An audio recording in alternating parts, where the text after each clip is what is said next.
Is it time? Okay, it's now 10 o'clock. I'm going to call the meeting to order. We'll start with roll call. D2 here. D3 here. The notice of meeting was properly posted on March 11th, 2024. We'll start with number one, the approval of minutes. So moved. Or motion to approve the minutes. Do I have a second? No. All in favor? Aye. Okay, now to number one, discussion and possible action regarding approval of minutes. Number two, discussion, review, and possible action regarding proposed federal grant reporting, internal control and guidance, public assistance disaster reimbursement grants, document as attached, and then potential actions may include revision or forwarding the Oklahoma County Board of Commissioners to review and potential approval. Hi, David. Good morning. This is in response to the findings that we've discussed previously and from the state auditor. They had requested some type of documentation or some type of quote internal control and guidance document. And I just pulled a few of the basic components in regard to disaster related declarations and subsequent grants together and proposed this document. Move that we recommend to the BOCC for their approval. Second. All in favor? Aye. Aye. Thank you for your work on that.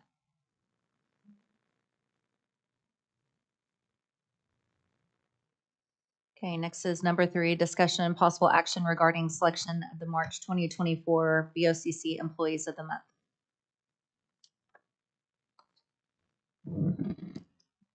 Morning, Karen. Good morning. We had two candidates, option A and option B, for March Employees of the Month. You have a copy of those on your places.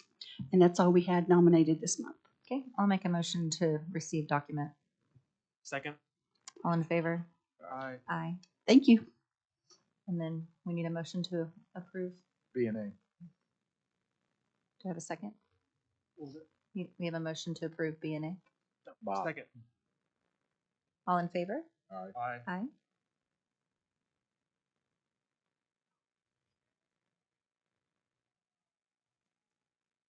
Okay, number four is discussion and possible action to reallocate the ARPA project number 100028 funds in the amount of $14,500 to ARPA project number 100016 for the purchase of a third and final transport vehicle. Hannah Dix. Good morning. So when we purchased our ARPA vehicles in February, obviously the prices have gone up substantially on vehicles right now. So when we went to purchase the three that we were originally approved, I came and let you guys know the price, and you said, well, we may just be able to get two instead of three. Thankfully, our grant from the Department of Health for our COVID testing has held strong. We're at the point now where we're not having to COVID test what we were. When we do have a positive case, it's not substantial, and the courts are not requiring us to test like they were also. So that's not funding that we would need for COVID testing at this point. I was hesitant to release it before now, just because with the surge of everything happening, I didn't want us to be in a bind, and COVID testing is still very expensive. But I'm confident now that I believe we're at a place, especially with the judiciary kind of relaxing their requirements on that and how often we have to test the residents, that we wouldn't be in a bind if we had to purchase them, because there wouldn't be as many. So I am requesting if we could reallocate that so that we could purchase the third vehicle. We did request in our original request for two Traverses or smaller SUVs, and then one larger SUV that was four-wheel drive for the weather if we have to do transports, get employees home, back for shift, things like that. And so this, with the COVID testing money, would give us enough to get that third vehicle that we had originally requested for. I provided you a copy of the quote that's been recently updated, and it would come in at just under, there'd be about $800 roughly left if you were to approve that allocation. So that would be my request, if we could utilize that to get that third vehicle. Okay. I'll make a motion to receive document. Second. All in favor? Aye. Aye. Questions? I'm in favor of transferring. Any questions, Joe?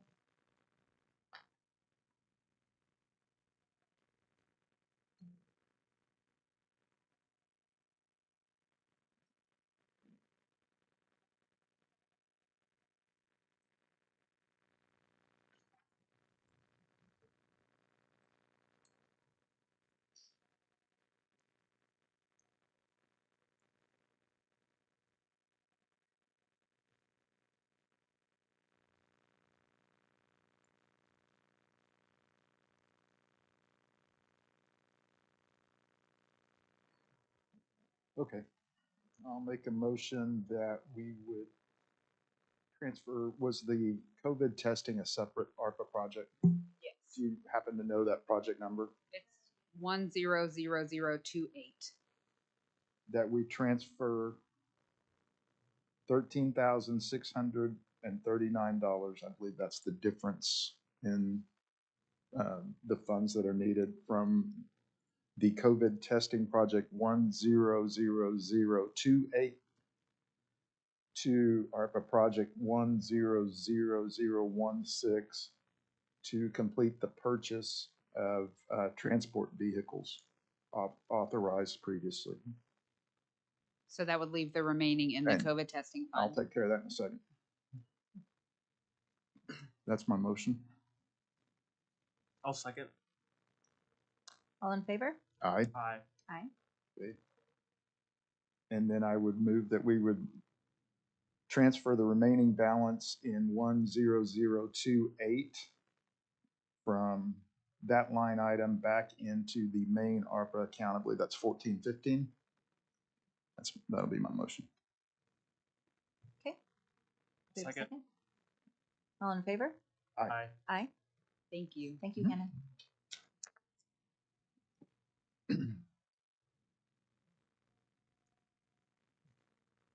Okay.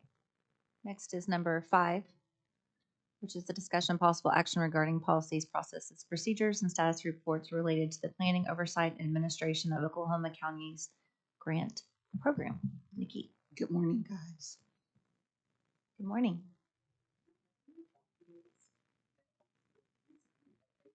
Okay. Motion to receive. Second, all in favor? Aye.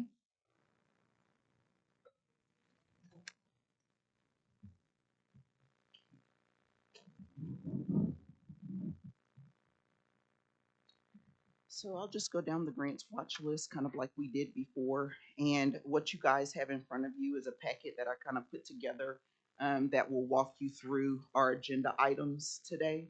So if you have any questions, please let me know. But on the grants watch list, with the U.S. Department of Energy, the savings plan, I'm working with facilities. We've reached out to OG&E for guidance to get an energy savings plan. And we're continuously working on that. Colton and I have kind of double teamed this funding, and so we're kind of running out of time for it. So we have to kind of figure out exactly what we're going to do with this $80,000. The Department of Mental Health contract, the ODMH State Question 781 funding, that contract is signed, and we're awaiting our deposit information. So we are pretty much good to go on that one. Your face, what's wrong?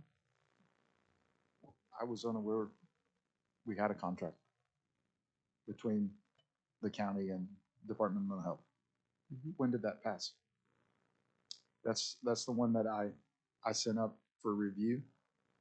I know that Mrs. Bahena got back with me, and I know that Commissioner Mon has signed it. So, as far as I know, Okay, will you provide that to me then? Sure. Thanks, Sneaky. the abatement grant, that's something that we're going to talk about today. So I'll just pass over that, and we can discuss that later.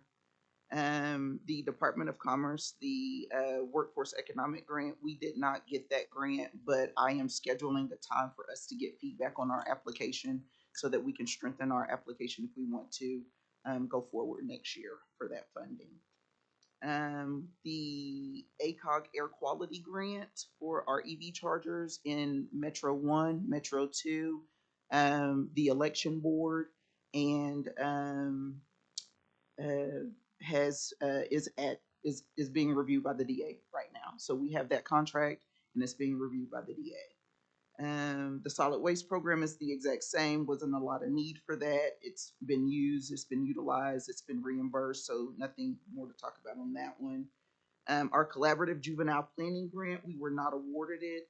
I've received feedback and I'll strengthen our application for next year on that one.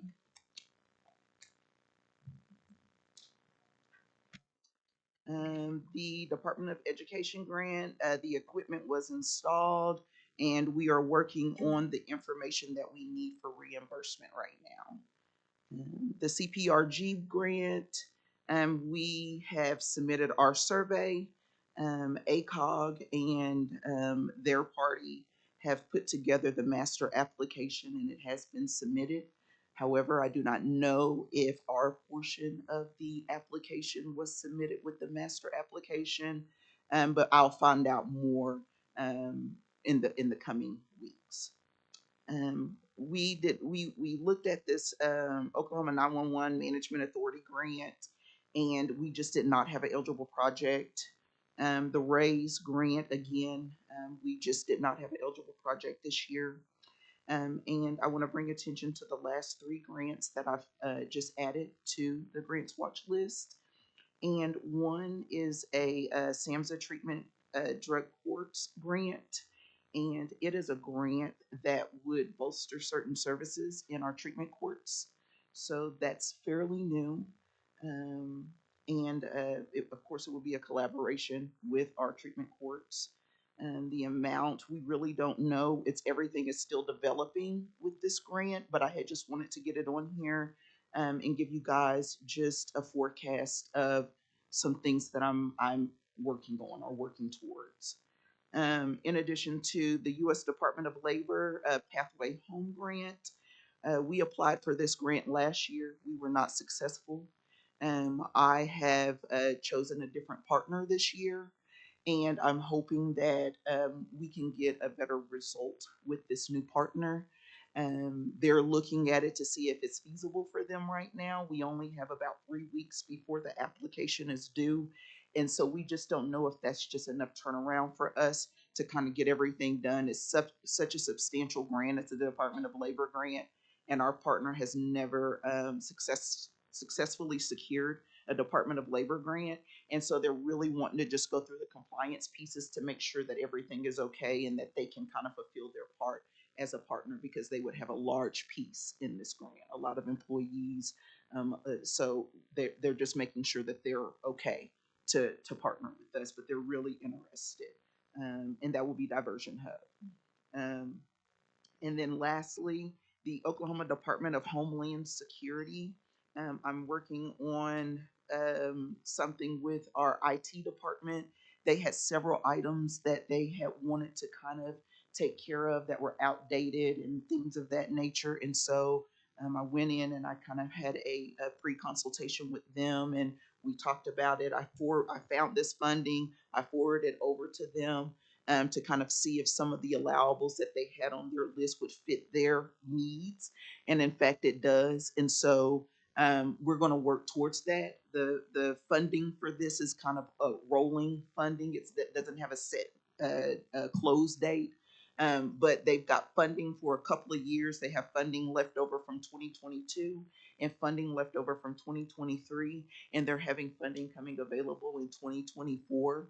So we have the opportunity to kind of maximize some of the needs that IT needs for their department. So we're working on that. I just wanted to put that on there to kind of get you guys looking at that.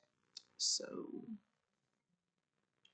there's that. And so that is my report for upcoming grants. Do you guys have any questions on that? I do not.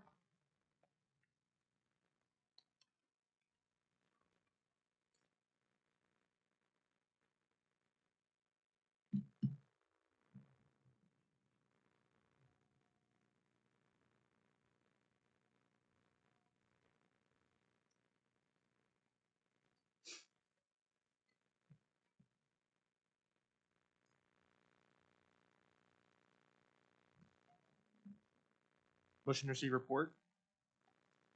I'll second. All in favor? Aye. Aye.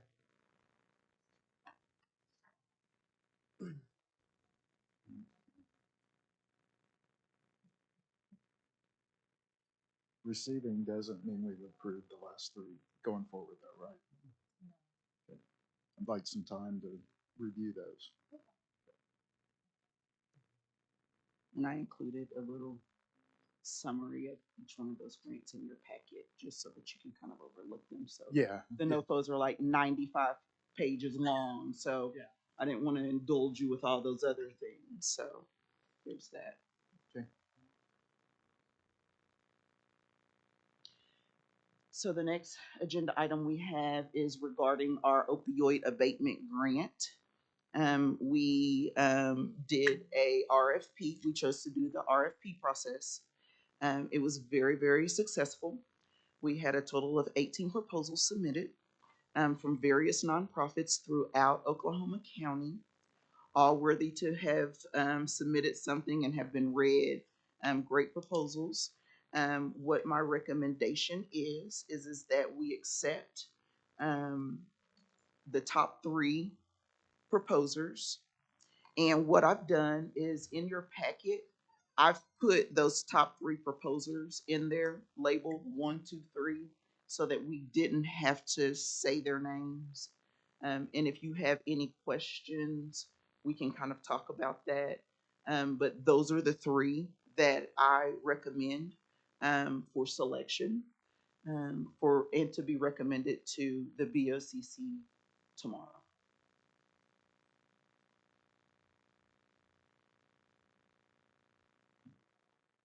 I would move, we would recommend to the BOCC that two things. A, we avail ourselves of the 5% administrative cost opportunity. I think that's $15,000 over the grant period. With the notation that we can retain up to 40% of that as a rollover. So that would be the first part of my motion. The second part of my motion would be that we would recommend as to the recipient of the funds, the University of Oklahoma's research proposal.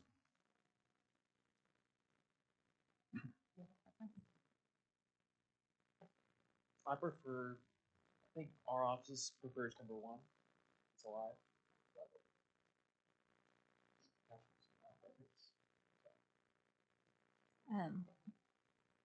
I would prefer for the funds to go towards actually providing services to people rather than research.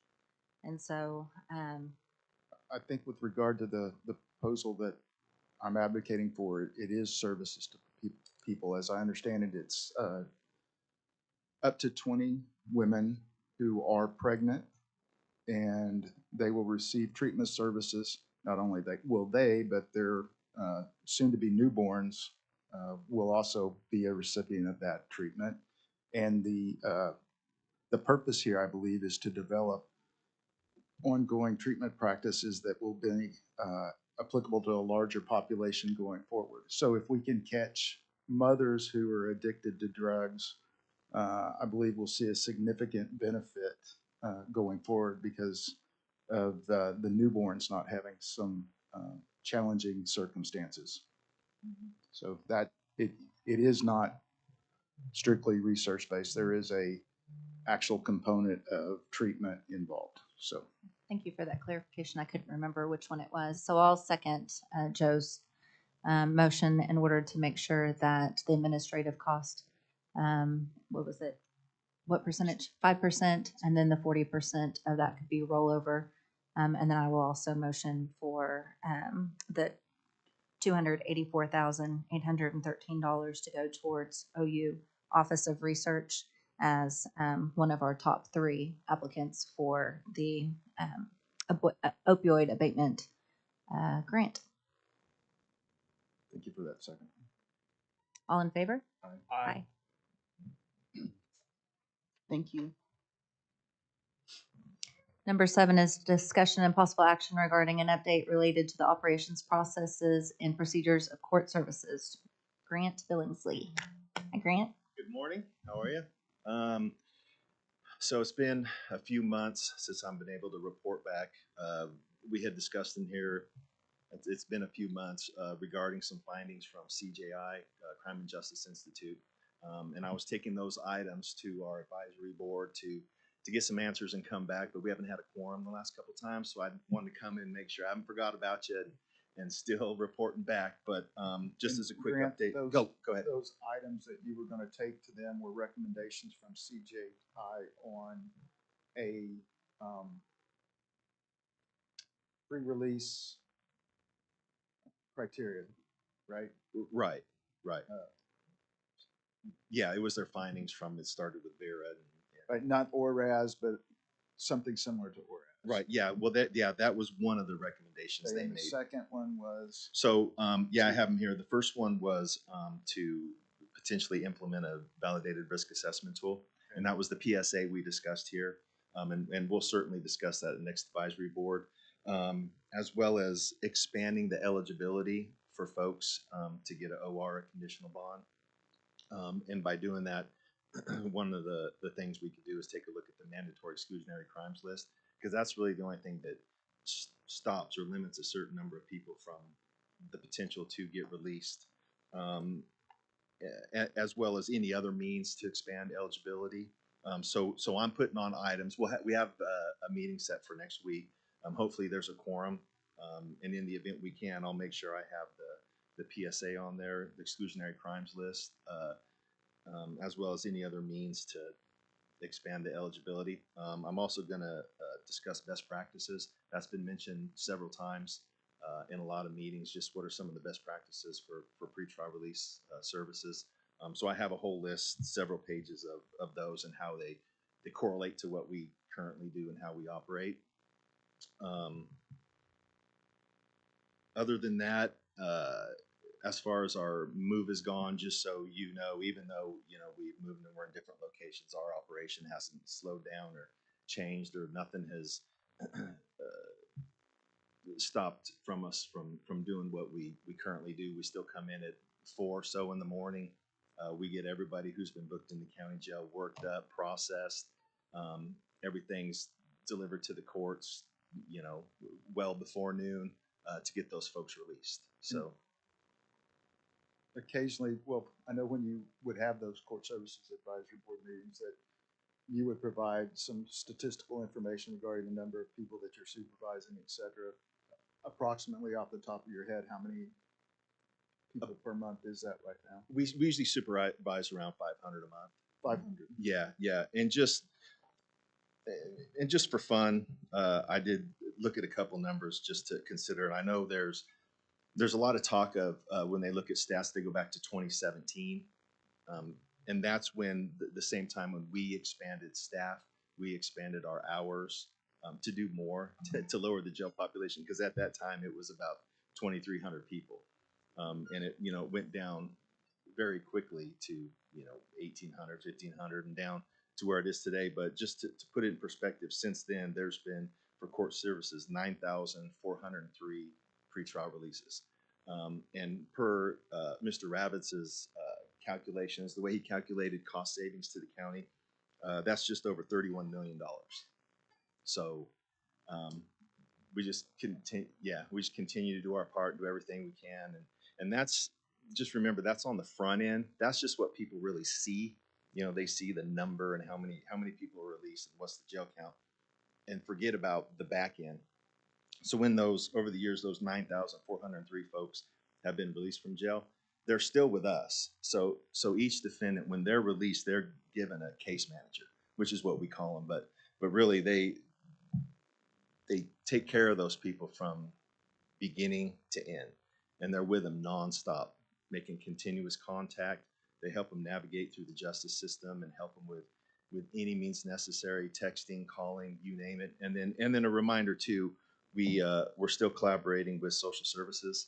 They're in our office, and even out at juvenile. Not only they're in our office, but they're in the building. So we have access to them to help our folks with anything they need. So again, I haven't been able to come in for a few months, and I wanted to, because we were supposed to have those discussions at the advisory board, but I just want to make sure I didn't forget about Sounds like you're enjoying having social services close. Is that space working out well for you and your team? Oh, absolutely. So Monday, Wednesday, Friday is when they're physically in the office with us internally. And so that handoff to our folks to them is very simple and easy, and they're the experts with everything we need. So it really helps our defendants to get them with all those needs. And then outside of that, obviously they're in the building, so we can access them at any time. Yeah, that's Glad been a that's working tremendous out help. well. Yeah. And also I'm in the process of, hopefully it'll happen, but as time goes on, there's always new DAs, new PDs, new judges, and I'm in the process of trying to set up some presentations so I can, just remind all the new folks, here we are, this is exactly what we do, and this is how we operate. So, any questions with anything going on, or So we're gonna try again next month, next week? next week. Actually, I'm sorry, next week, the week after, it's the 21st, I believe, is the day of the actual advisory board. So hopefully we'll And get some looking answers. for recommendations on those items that you reminded us about.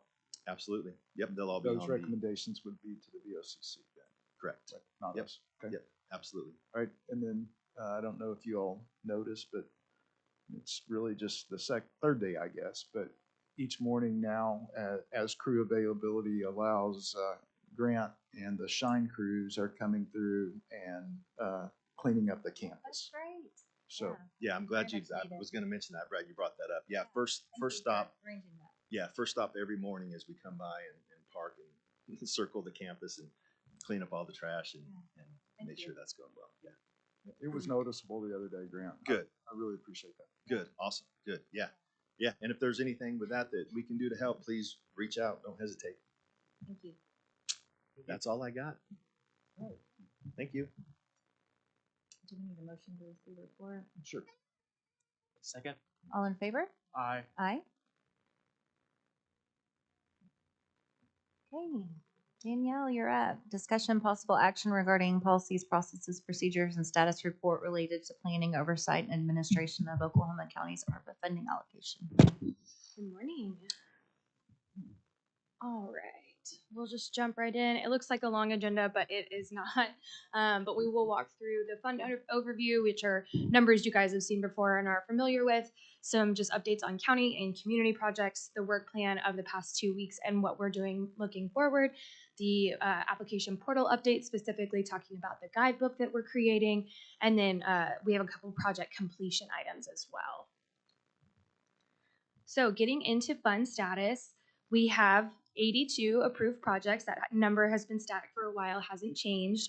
The total amount of funding that has been authorized by Oklahoma County is 149 million of your 154 allocation. You have 44 projects that are fully expended. This is an increase. The last time we did the presentation, it was 42. So this will encompass the sheriff's camera project and then city care project that we're looking to close out today. Year to date, we have obligated 60 million. Your remaining funds is the 5.7, which was split by your cells 3 ways at the last meeting. And then expended year to date is the $49 million number. So the thing to be aware of is your obligation. That is the most important thing going forward till the end of this year and making sure we get all of your funds obligated. So you have 60 million sitting that has not yet been obligated. But of this, that's going to include your $40 million for the mental health facility and your $10 million of revenue replacement. So when you get those contracts put together, that number is going to reduce substantially. This also encompasses that 5.7 that was just split 3 ways. So you'll see that decrease rather quickly, but just something to be aware of. These all have to have a contract by the end of this year.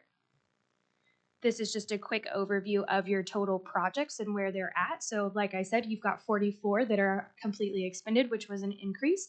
Of your projects that are expended greater than 50%, that number has gone from 4 to 5, so a little bit of a jump there. Your less than 50% expended is at 19, and then your 0% expended is at 14. That number is partially due to some of your subrecipients being on a reimbursement-only basis, so it just takes a little bit of time to get their invoices to us and then through the payment process, or they haven't had an expenditure yet that they need their reimbursement for. That takes us into county projects. So of the grant amount paid out of the 140 million that was set aside for the county, you have spent 42.2. There again are your numbers on projects completed, 50% more. That should be 5, not 4. Apologies. Your projects completed countywide is 31, and then the number that gets you to that 44 are your subrecipient projects. Projects completed less than 50%, and then those that are not started. So we have that at 3 here, and it's just kind of encompassing some of the projects on the side. One of them being your revenue replacement is not technically started, but we know where those funds are going to go. And then the other item on there was the Juvenile Bureau COVID testing, which was an agenda item today that you guys have decided to put funding towards the car, and then the remaining funding will go back into the 14-15 account. So for both pieces of that, we will follow the accounting processes to make sure that those funds get rolled over into the right places. So the 3 projects that leaves that are of note that have not started is your behavioral health facility, which is not new to anybody, and then your detention center loading dock, and then your detention center ceiling of the metal roof. I know that these are things that are in the works and that the infrastructure team is working on. There's just not a PO in place yet, so we're not accounting for that having been a started project. But there are certainly pieces moving.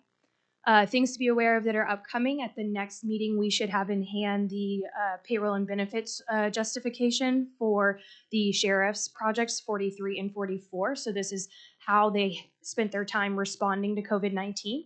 So when those funds come back, that will go into your general fund.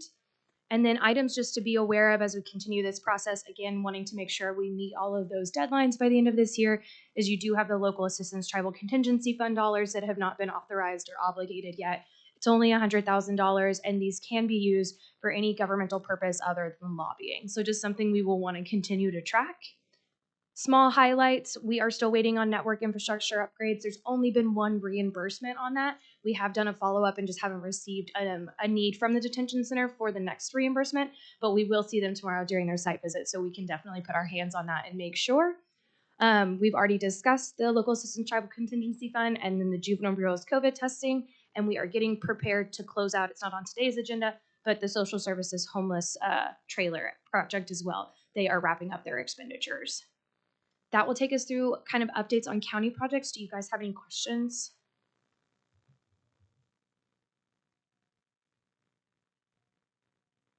All right. So we will jump into our community projects then. So this number is 8.6 at the moment. This does not include the 5.7 jump. Oh, it includes the 5.7 jump. And so, sorry, no, it does not. You have paid out 7.9 of that 8.6 so far. That means 88% of total funds have been released, and 22 of your projects are fully obligated by the county. There are just something to note, 22 of 22 contracts signed. I do have an asterisk there because one of them was getting their board to sign the subrecipient agreement yesterday, so I don't have it in hand yet, but we anticipate getting that by the end of this week. So we're counting that as a win, and that all 22 of your subrecipients have completely finalized all of their process. Yeah. So now we get to start it all over again in a few months. We do have a couple of site visits this week, which we're very excited about. Today, we're doing the DBA North Care at 2 o'clock, and we're doing the First Americans Museum at 4 p.m. And then we will do the Oklahoma County Detention Center tomorrow at 9 a.m. Other important dates to be aware of as we are working through this process is we do have a compliance training on Thursday of this week. That is for your current subrecipients, reminding them how they're supposed to submit their quarterly reporting to us, that it's due at the beginning of April, because we have to get that quarterly report in by the end of April.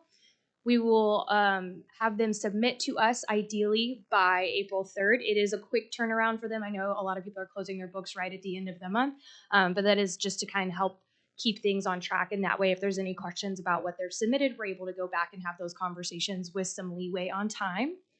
When we come back into Oklahoma next month, we will be doing our Ripple mapping, which is very exciting, bringing in all of the subrecipients to see how their organizations are impacting each other through these COVID funds. And one of the things that we have found very interesting is without any prompting, we're hearing about how these community organizations are interconnected at these site visits. They're coming out and saying, oh, I've been working with so-and-so, or I've done this or gotten a tip from this organization, and they're doing that without us asking. So when we're able to actually get them in the room and say, let's walk through all of this, I think it's gonna be really cool to see how all of those services come together and the like county-wide impact that is being made. So we're looking really forward to that.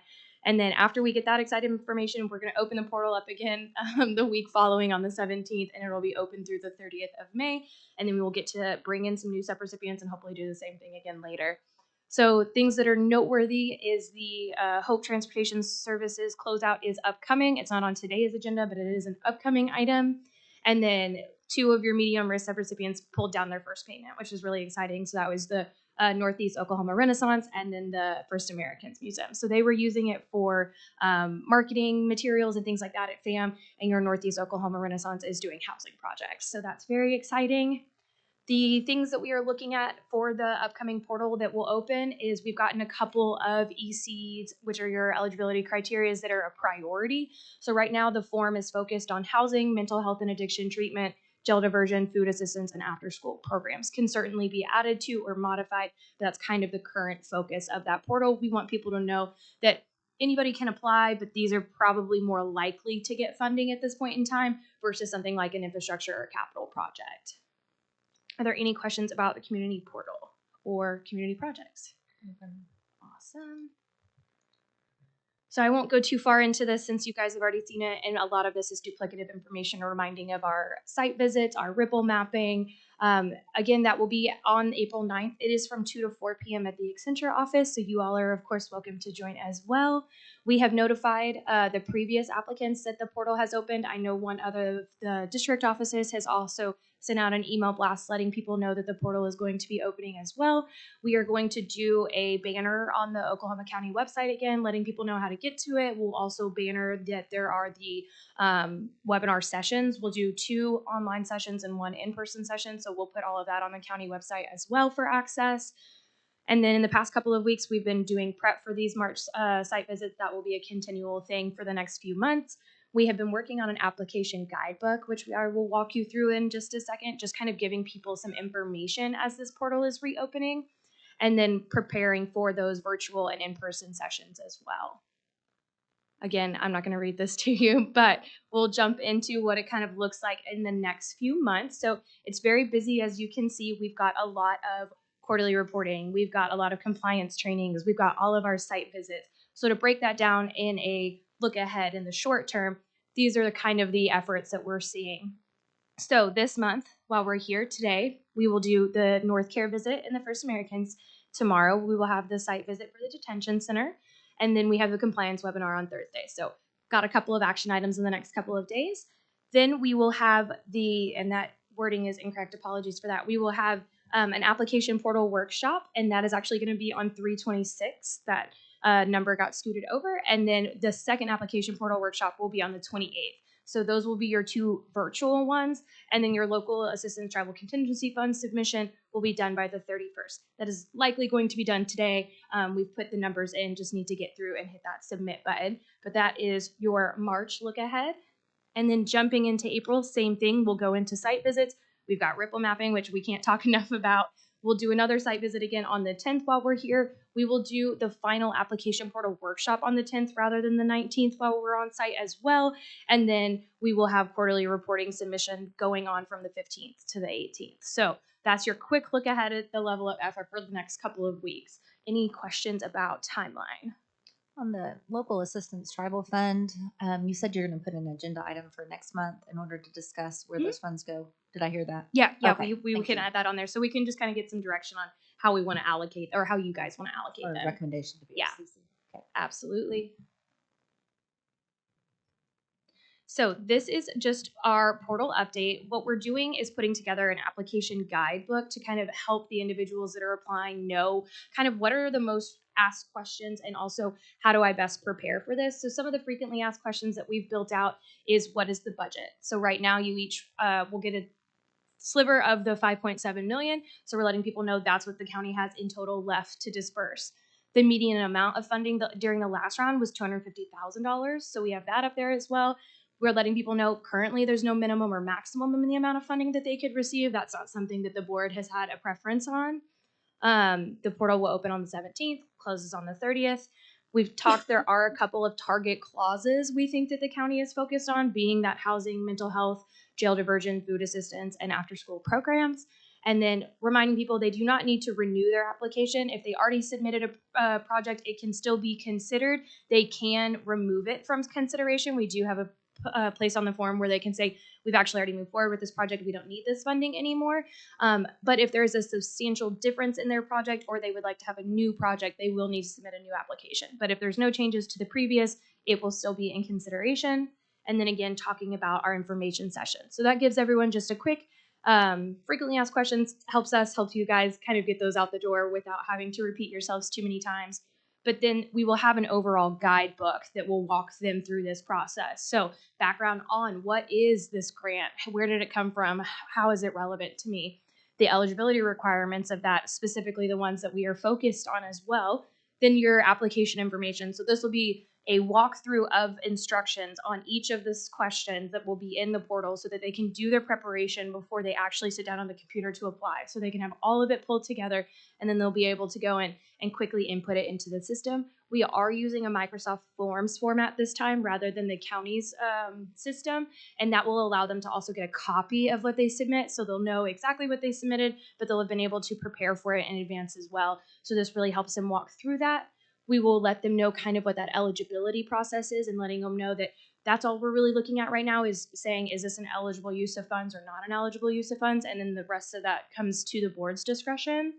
And then how the county awards, kind of what those processes are, all the boards and committees it has to go through, and then letting them know kind of what those contracts look like. So we're hoping this is really encompassing and helping people feel comfortable as they go through this process. There's a lot of great lessons learned from the last time, so this should alleviate some of those questions. Will you make this available at the time that you're doing those portal workshops? Yeah. And is it something that we can get a copy? I assume it's a copy to a link. Yeah. Or a PDF. Yes, it's a PDF. It is not completely finished right now. We're doing some refinement, but we will be happy to share it over. And yes, we will add it to the county's ARPA website. And then the webinar we're doing on Thursday is going to be recorded and added on the website as well. And the FAQs, same thing that we put up. Yeah, absolutely. And we can do like a little flyer for that too if you guys want to send it out via email or anything as well. Yeah, no problem. Thank you. Yeah. So that'll take us into project closeout. I know we won't be able to close these until we get to the agenda item, but just allowing me to give you some context on these projects. So the sheriff's camera system is up for project closeout. They have let us know and signed their paperwork letting us know that they have no more expenditures. So now we get to say, great, this project is completed. What this did was an upgrade of the current camera system within the facilities. This is separate from the PBA project. That one is still ongoing. But this one is just the sheriff's portion. So we are comfortable going ahead and closing that for them. And they feel that the project is at its completion as well. As a reminder, this eligibility comes from the fact that this now has contact tracing abilities. So you've got that facial recognition piece going on. So you can say, oh, okay, this person may have come into contact with this person. We need to notify them that there was potentially a COVID incident. So that is how that project was originally approved, and it is closed out. And then your other one is a subrecipient. They worked through their funding very, very quickly, which is exciting as well. So when we did their site visit the last time we were here, it was also their closeout visit. So these are actual pictures from the visit themselves. So they have their community meeting space, and then they have a workstation area where they're able to bring in outside resources to help individuals apply for jobs and find resources in the community. So City Care's entire mission is really about affordable and supportive housing, and they are the only low barrier supportive housing in the county. So they received $200,000 in ARPA funds from the county. The funds were used to cover staff salary and benefits so that they were able to kind of fill in some gaps in other places. By recovering those staff costs, the organization provided services to those transitioning through homelessness and offered substance abuse treatments as well. The number of individuals served with permanent housing and case management was 205. The percentage of people who have remained stably housed is at 100%, which is very exciting. So they're doing a great job. They're doing great work. And then the percentage of individuals who have maintained or increased their income has been at 91%. So City Care is doing great work. They're very excited. I bet you see them again in the second round of application funding, but we will be getting ready to close this project out when we get into that agenda item. Otherwise, that wraps us through the program report today, unless you all have questions. Thank you for all your hard work. Thank you. I have a motion to receive report. So moved. Second. All in favor? Aye. Aye. Okay, number 9 is discussion of the countywide Title VI. Awesome. So the Title VI policy has been drafted and reviewed by your DA's office. So the intent behind the Title VI policy is just to ensure that the county has a system in place that is saying everything that we do, everything that we operate is serving without regard to race, sex, color, national origin, religion, disability, English proficiency, and income status. You were really already doing this. This is in your contracts that the purchasing office has going on and all of those pieces. But this allows any individual who says, I feel like as I received a service, I felt discriminated in some shape or fashion. It gives them an avenue in which they are able to report that to the county. There are going to be cases where the county does not have authority on the matter. And so the way that this is built out is that you would dismiss the complaint, but then you would refer it to the appropriate agency, whether it's local, state, federal. But the process for the county itself would follow that any person who believes that he or she has been or individually has been discriminated are able to file a complaint with the Title VI coordinator of the county, which is an action we will need to take in selecting the Title VI coordinator in just a second. In order to have the complaint considered, the complaint must be filed no later than 180 calendar days. There's 2 different ways of calculating that. The date of the alleged act or just of discrimination, or where there has been a continual course of conduct, the case of the most recent incident. In order to file a complaint, so upon receipt of a signed complaint, the Title VI coordinator will log the complaint and determine that appropriate action, whether it's something that's going to be investigated or if it's maybe without merit. Within 10 business days, the Title VI coordinator or designee will acknowledge receipt of the complaint and let the complainant know that there is going to be an action one way or the other, whether it's to proceed or not to proceed. And then within 60 days of that notification, the investigation will be conducted if necessary, and information will need to be provided. There are instances where the county will not need to move forward with complaints, and this might include something, like I said, that is without merit, or that the same allegation and issue of the complaint has already been previously addressed, or the injured party decides they no longer want to cooperate. Within 90 days, if you go through this process, within 90 days of receiving the complaint, the Title VI coordinator will mail the complainant a letter letting them know what the findings are. So after you've completed your investigation, then you'll let them know kind of what those outcomes are. We have built out and it's attached on the agenda so you can take a peek at it as well, the Title VI complaint form. So this gathers your basic information, name, address, work location, how they think they were discriminated, what organization within the county may have done so, and just any additional details throughout that process. So I don't anticipate the county is going to see much use of this form. Whoever becomes the Title VI coordinator, I think it will be a very light lift because the county is already doing these things, and we know that all of these employees here have the best efforts for everybody in this community. But it does just kind of give everybody that peace of mind. If there's a place they need to go, they can. So the action I think here would be to receive and approve this as the new county policy if you all are comfortable with that. And then also additionally selecting who would be your Title VI coordinator likely makes the most sense for it to be one of you. This is important because it'll also be required in other grants that Nikki writes for. I'm surprised we don't have this quite yet. So do we have a motion to move forward with the Title VI policy? Recommend BOCC approval policy. Second. All in favor? Aye. Aye. And then in regards to the Title VI coordinator, Danielle indicated, Joe, you might be interested in that, but I also have experience with that because I wrote it for the last organization I worked Either for. way, it's fine. I know you've got other policies you're also working on. You would like to do that, that would be fantastic. Okay, I'd be happy As to you do mentioned, that. this will cover all federal funds for our highway road funds and any federal funds we would receive. Covers those. Yeah, So. I'd be happy to. Okay. So I'll move that we would recommend that Jessica serve as the Title VI policy coordinator I'll second. to the BOCC. All in favor? Aye. And on this, thank you to Danielle and to Jamie and to Lisa for your input in putting this together. It was very beneficial. Yeah, thank you. Awesome. Okay, next is number 10, the discussion of the closeout of the sheriff camera system that we just got a report on. Yes. Do I have a motion I'll motion to approve, or proceed to report, To approve. sorry, approve it, yes. A second. Second. All in favor? Aye. Aye. Aye. Same, already discussed the great work of City Care. I have a motion to close out that fund project. Move it. Second.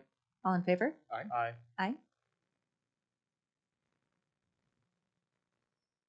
And then number 12 is the discussion and possible action regarding reallocation of funds from ARPA project. Oh, we already did this, so this Yep. is a strike. Yep, Hannah took care of it for us. Okay, so we'll strike number 12 since we've already.